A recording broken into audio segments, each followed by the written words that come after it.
Thank you very much for staying with us. I am joined by an environmentalist and chairman of Lekki State Urban Forest and Animal Shelter, Desmond Majekodunmi, for discussion on imminent flooding as NEMA places 13 states, 50 communities on alert. Thank you so much for joining us, sir. My pleasure. Right. Climate change has become such a global issue. How did we get here and what factors prompted this?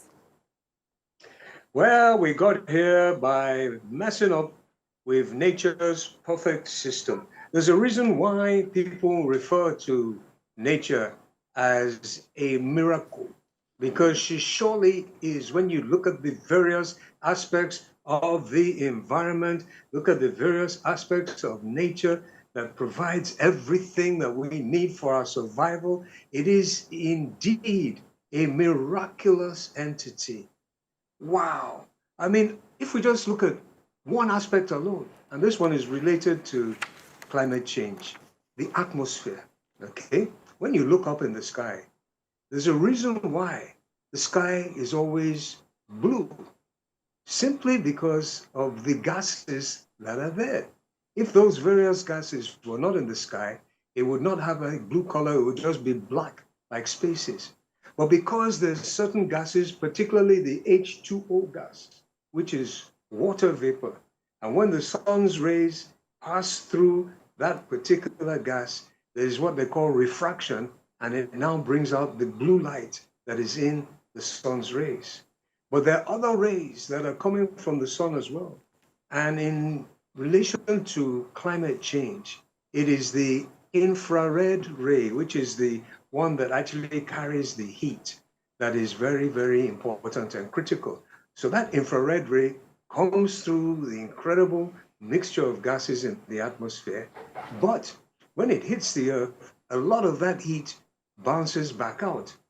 But a certain amount of it is trapped within our climate, within the atmosphere, by what they call the greenhouse gases, particularly the CO2, carbon dioxide, which is what we give off when we breathe out, and also what happens when things decay, but also what happens when you burn fossil fuel. When you burn things like petrol and coal and diesel, it gives out this CO2.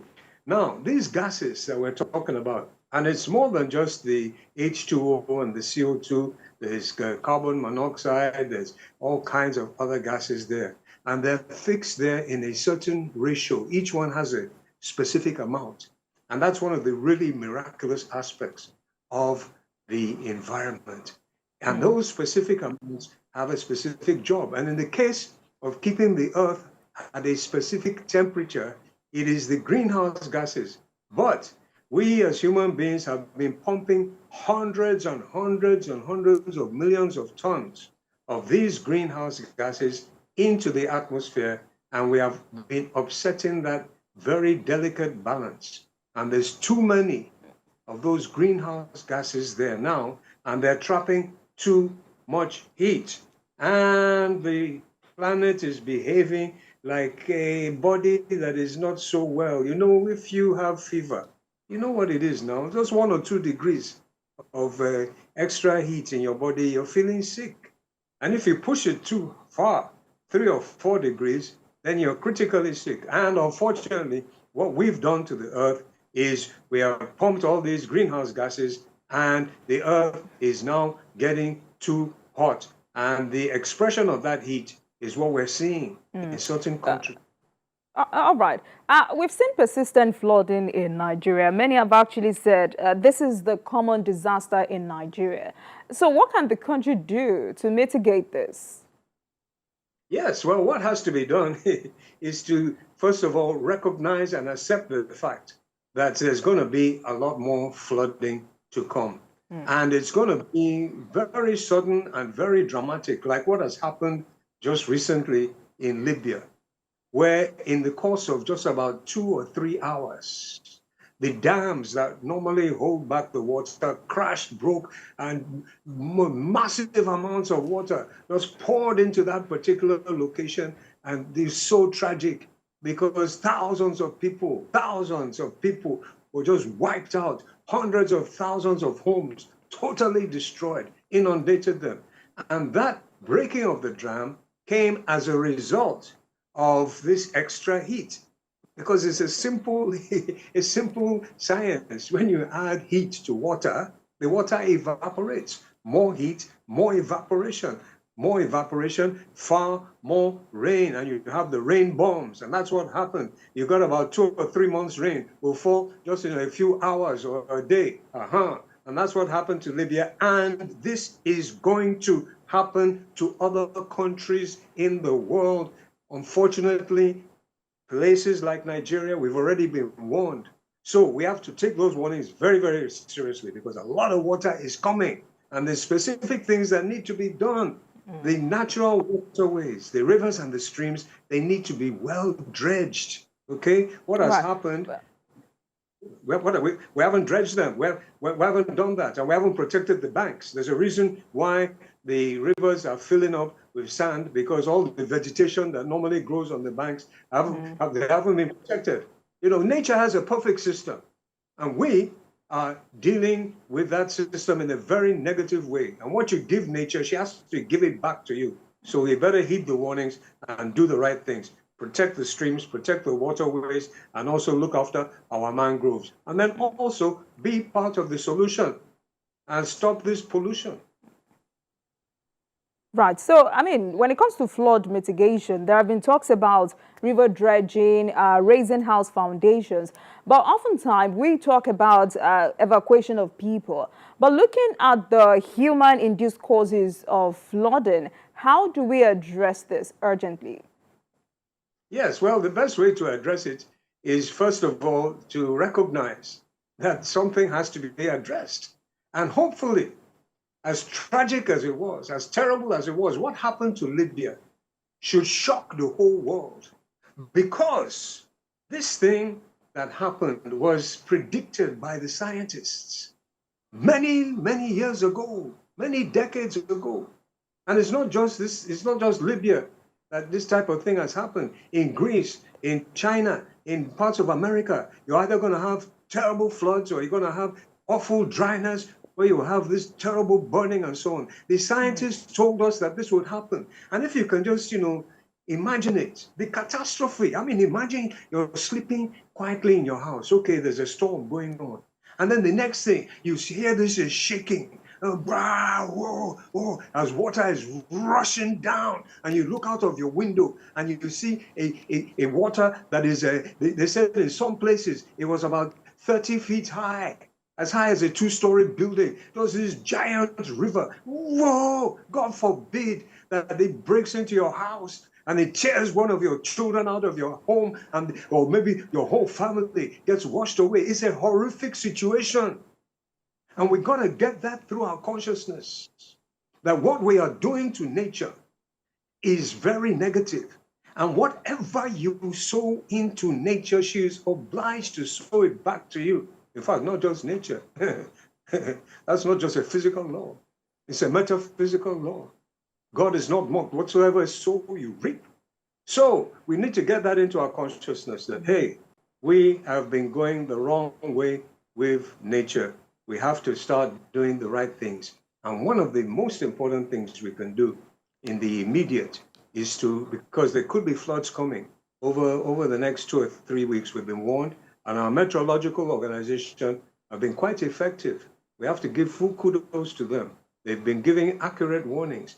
So those areas that they are warning that there could be floods, well, the local governments and also the state governments have a very, very important duty to ensure that the people in the most vulnerable places will be relocated, even if it's just temporarily, relocated for the next couple of weeks, because it's very possible that large amounts of water will come. Right, so we're going to come back to that, Mr. Majekodunmi. This issue of opening of Lekki Dam remains a constant threat. Now, should Nigeria continue to be at the mercy of Cameroon? That's a very good question. It's difficult not to be at this stage until we do our own dams downstream. And then, even if Cameroon releases, then at least we'll be able to protect ourselves to a degree, to a degree. However, the challenge is that even these large, giant dams, as useful as they are, because they provide water for irrigation, they are able to provide a very good, clean source of generating electricity, and also they, hold back a lot of water that could be problematic. But the danger of the big dams is that they are impacting quite harshly on nature's natural system. And the thinking for the last few decades has now been, yes, let's do dams, but do smaller, more strategic dams. Not too many of these giant dams, because, because that's exactly what happened in Libya. Big giant dams, they can only take a certain amount of pressure.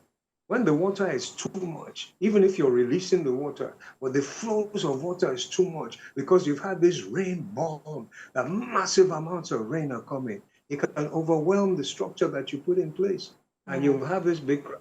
So yeah, at the mercy of Cameroon, yes or no? You see, the one thing that is really, really hopeful with all these catastrophic consequences of nature reacting to our actions, the silver lining on this very dark cloud of climate change, which has been described by the people who are really knowledgeable, people like the Secretary General of the United Nations, top echelon of people. They're saying it is the biggest crisis that humanity has ever faced.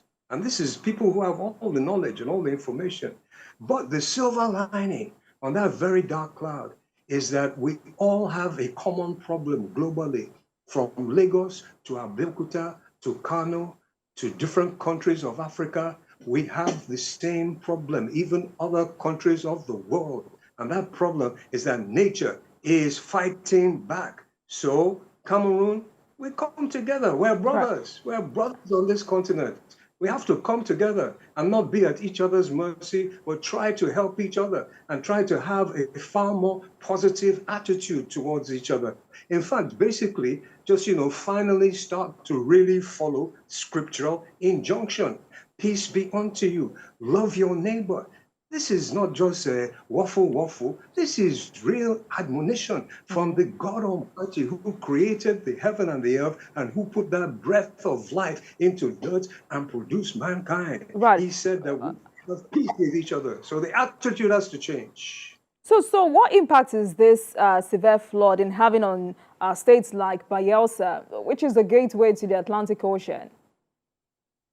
Oh, it could have. It's having very, it's ruining crop production, and the fact that the floods are coming at inopportune, unexpected times. You're growing all your crops, you're ready to harvest. Boom! The water just comes and wipes them out, drowns them off.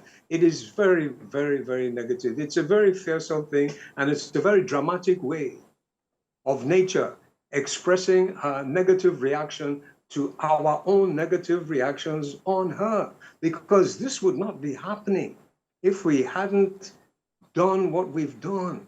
Hundreds of millions of tons of toxic gases into the atmosphere, upsetting the balance of nature that makes this whole earth a miraculous entity. Remember, scientists have been now with space capsules and very powerful telescopes. They've seen millions of planets. And out of all those planets, they have not identified any single one that has the capacity to support life like this earth. She is indeed a miracle. And we have been injuncted in our scripture to care for creation. It's there in all the major scriptures. We are caliphs, we are stewards of creation. We're supposed to be replenishing this earth.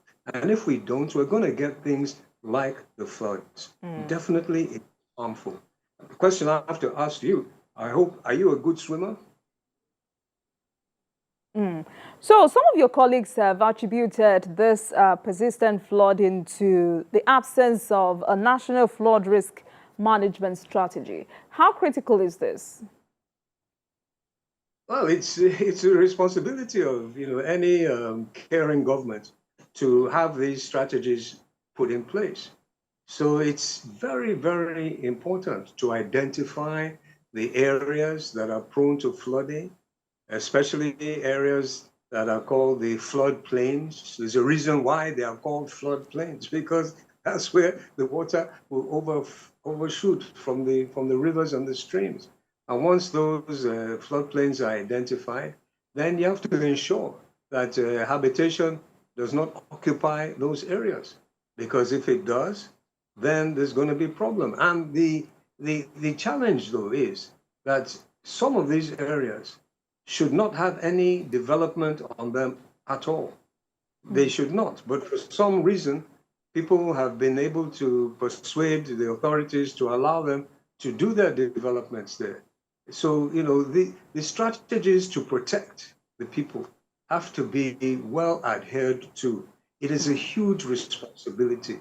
And, sadly, so many of us do not appreciate the implications of not fulfilling certain responsibilities that are on us, especially responsibilities where we make a decision because we're there as leaders to make those decisions. And that decision that we made was made because of selfish reasons, because I just wanted to capitalize a little bit of extra gain from this particular situation. Like I said, floodplain, you're not allowed to develop there, yet somebody goes and does a lot of development there, and the people that allow them get that gain. But when something negative happens to those people because of your decision, it comes back to you.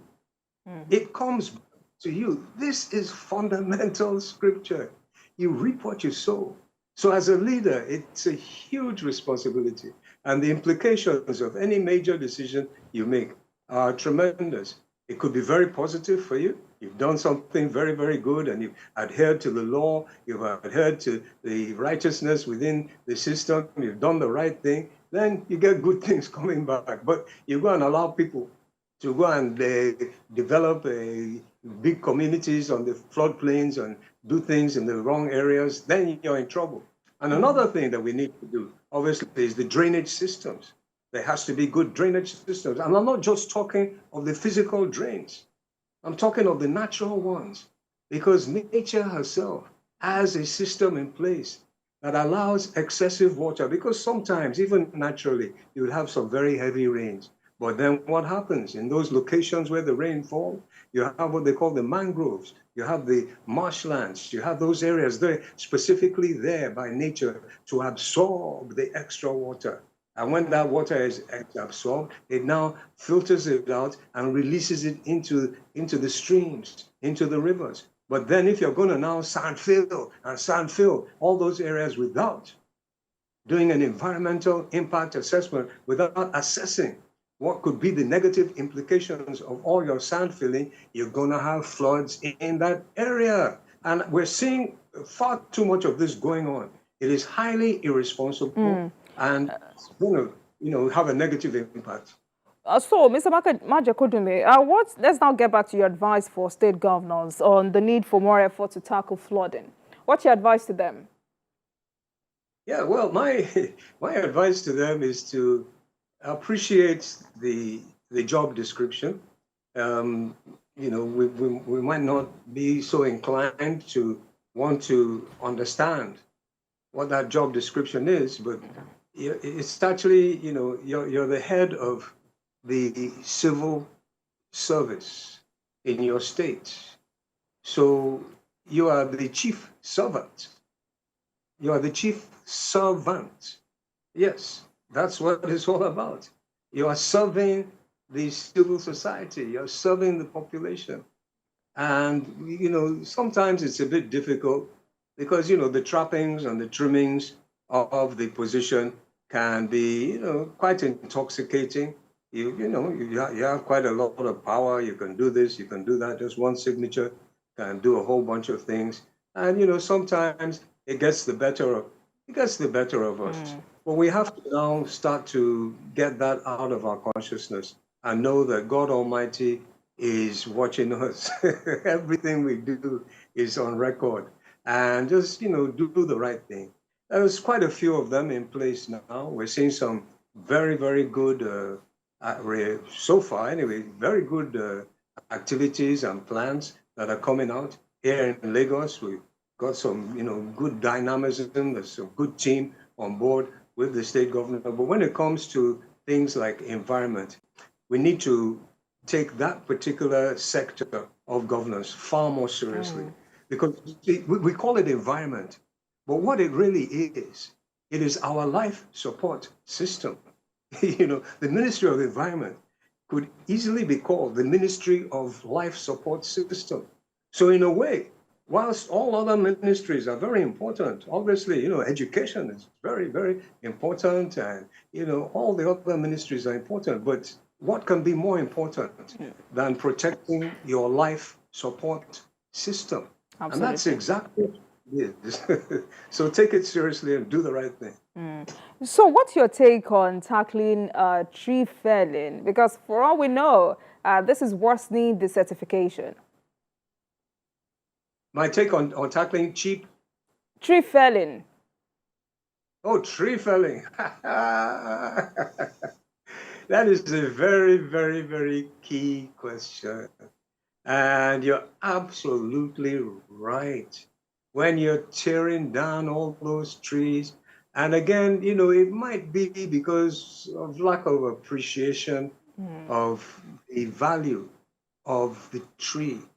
What those trees do, especially when they're a collective group, which we call the forest, what they do is just amazing. They are a key part of the Earth's life support system. Just as we mentioned earlier, the environment, all the gases, that's key. But the trees, the forests, what they do, apart from anything else, they give us our most essential commodity, oxygen. 10 minutes without oxygen, and you will no longer be in this body. You're gone. The body is dead. Yeah, 10 minutes. They give oxygen, tremendous amounts of oxygen. But they also are part of the transvaporation process. That's how they give. They actually absorb the water through the roots, and some of it stays on their leaves, and then they now release a lot of this water back into the atmosphere. So they're like a relay runner for the rain, because the rain comes from the water body, falls on the trees absorb it, they put it back into the atmosphere, the wind blows it, and it falls elsewhere, and more trees absorb it. That's why the planet originally was full of so many areas with trees. But out of ignorance, and later on, out of greed, we disregarded this. And we're felling the trees. At one time, there was good control over the Nigerian forests. At a time when we had come to the realization of the actual super importance of the trees. And by the way, I only mentioned two things. I just mentioned the oxygen and the water. Trees give a lot more. The roots stabilize the soil. They give food. They give protection. They give all sorts of things. Medication comes from them. Animals rely on them. We rely on them. So there were laws in place in this country when I was a young fellow to protect our forests. Not that you won't cut the trees, but you'll only be allowed to cut trees that are very mature in a certain area. And then all the other ones, you leave them to grow. And then whatever you cut, the amount you cut, you will now plant at least 4, 5, 10 more to balance that. But somewhere along the line, during the whole course of our progress or process, we lost touch with that reality, and we've been tearing down the trees far, far, far too much. It's one of the biggest problems we have. We're not protecting one of the most important aspects, the life support system. Because of what? Because of money. Trees are the lungs of the earth. It's like removing your lungs. One lung, because it has a lot of value. You can sell it for something. So you now try to survive with, and then you want to remove half of the other lung? Come on, this is just utter foolishness. And it is so, it's actually evil and wicked because it's our life support system, but it's our children's life support system. Right. You want a children's support system because of money? Right. So before I let you go, it's also very important for us to talk about the security implication of climate change, like flooding. How critical is this for a country like Nigeria? Our dear beloved Nigeria, it's very, very, very critical. We really, really need to take it far more seriously. And the sad irony is that we in Nigeria did not really, we didn't cause the climate change. Our contribution, is actually minimal compared to other nations that have been pumping these gases into the atmosphere for so long. And yet we are in one of those geographic locations where the negative aspects of climate change could have a very negative impact on our country, on cities like Lagos that are low-lying. If you see the amount of coastal erosion that's been happening just on the Lekki, in fact, all the way down on our coast, we're getting more and more erosion because the seas are getting stronger, the winds are stronger, the waves are stronger again because of the extra heat that's going there. And then this awful, awful desertification. But there is great hope because we can do the right thing. And we're now coming together with other nations to get money from the West to do the right thing and protect ourselves from climate change. All right. So, I mean, in 30 seconds, because we're out of time. Now, climate awareness is very critical for measures to mitigate its effect. How do we strengthen this in the country? Well, by doing what your wonderful station is doing, dedicating time to bringing awareness out from that. We also are mobilizing some of the young people to say, get together and let's talk about this. Get together and let's do the right thing. We're going to the schools, we're going to the universities, we're going to the corporate entities and saying, look, stop putting money ahead of people. It shouldn't be profit, people, planet. It should be people first, and then your planet, and then your profit. Get your priorities right. Follow scripture. And hey, guess what? The scriptures tell us to be at peace with each other and to love our neighbors. So whatever you do, put that ahead first. That, okay, is it a loving thing to do? Am I doing the right thing for my neighbor? Am I protecting my neighbor's environment? Because that environment is a life system. Thank you so much, Mr. Desmond Majekodunmi, environmentalist and chairman of Lekki State Urban Forest and Animal Shelters. Thank you so much for coming on Politics Tonight. And it's always a pleasure sharing with us your wealth of expertise. Thank you so much. Please have a great weekend. Thank you.